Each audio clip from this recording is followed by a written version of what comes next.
Welcome to Mulan Blue's Diary.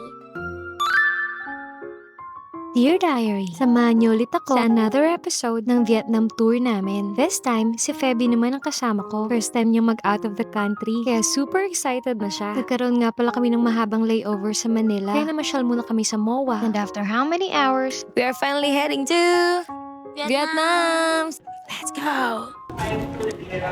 We are here now at Saigon. Pagkadating namin ng Saigon, nagkaroon kami ng domestic flight to Da Nang. And yes, sa central region naman namin kayo ipapasyal sa Vietnam. Kasama na dyan ang Da Nang at saka ang Hoi An. Sinundo na nga pala kami ng aming Grab driver. Nabook ko ito via Klook. Kaya hatid niya kami sa hotel na napili namin. First time ko rin ito sa Da Nang, kaya excited na din ako explore ang lugar nila. Ang alam ko, ito ang major coastal city ng Vietnam. Napapaligiran ito ng mga magagandang beach resort at ng mga matataas na buildings. Anyway, we have arrived at Sandy Beach Resort. At dito kami mag-stay for 2 nights and 3 days. Ito nga palang view sa kwarto namin. Napili ko ang resort na ito dahil may private beach access sila. Nagpaserve na din pala kami ng aming food sa room. And then, nag-rest lamang kami ng saglit dahil kakain kami ng cravings ni Feby. Walang iba, kundi ang pho.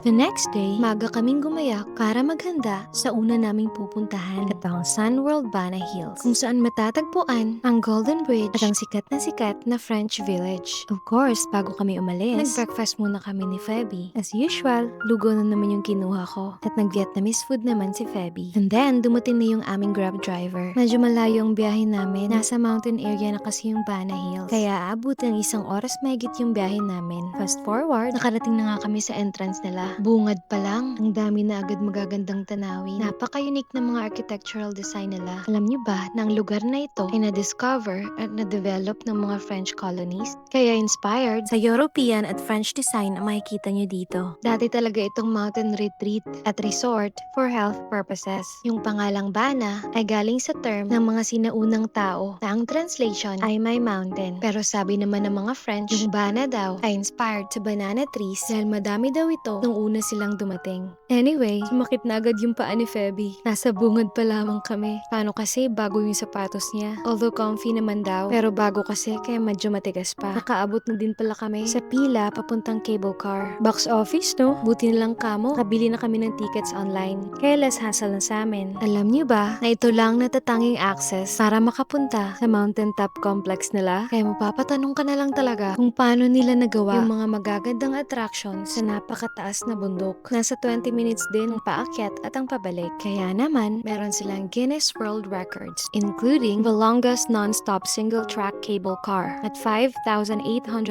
meters and the greatest change in elevation. Meron din silang mga resorts and hotels sa itaas at separate ang cable car nito. Pagkarating namin sa itaas, bubungad agad yung mga magagandang halaman. Grabe, ginandahan naman masyado. Parang paraiso naman yata to. Sumakay nga pala kami ng monorail para marating iba pa nilang attractions. Tapos sa may bandang dulo kami pumosisyon. Wala naman kaming fear of heights eh. Para kitang-kita namin yung mga view. Welcome to La Jardin d'Amour. O diba? French na French pati pangalan. Nakakita nga kami ng coffee shop pero hindi kami nagkape. Nag-sightseeing lamang kami ng mga view sa baba. Ang ganda no? Nasa 25% pa lamang tayo ng attractions pero busog na yung mata mo. Nakakita nga kami ng mga naka-uniform eh. Ang kukit nilang tingnan para silang mga laruan. Sunod naman namin pinuntahan yung kanilang love garden. Ito yung view na nakita namin galing sa taas.